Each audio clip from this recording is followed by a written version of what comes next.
La actividad del libro de esta semana incluye esta tabla. La tabla nos pide trazar 5 triángulos.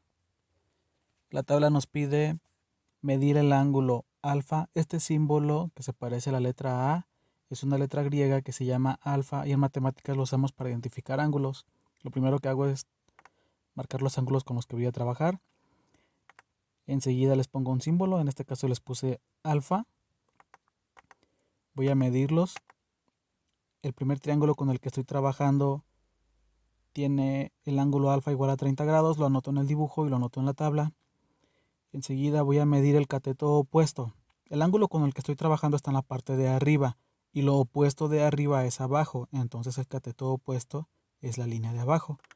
En este caso mide 2 centímetros, lo apunté en el dibujo del triángulo y lo apunté en la tabla. El cateto adyacente es la línea que está más cerca del ángulo. En este caso mide 3.46 centímetros. Lo anoto en el dibujo y lo anoto en la tabla. La hipotenusa es la línea más grande del triángulo. En este caso mide 4 centímetros. Lo anoto en el dibujo y en la tabla. La función seno del ángulo alfa. Como recordatorio de la semana pasada, aprendimos que la función seno de un ángulo es igual a la división del cateto opuesto entre la hipotenusa. Si el cateto opuesto mide 2 y la hipotenusa mide 4, voy a dividir 2 entre 4 y el seno del ángulo alfa es 0.5. La función coseno. La semana pasada vimos que la fórmula del coseno es la siguiente. Al dividir el cateto adyacente entre la hipotenusa, le llamamos coseno del ángulo alfa.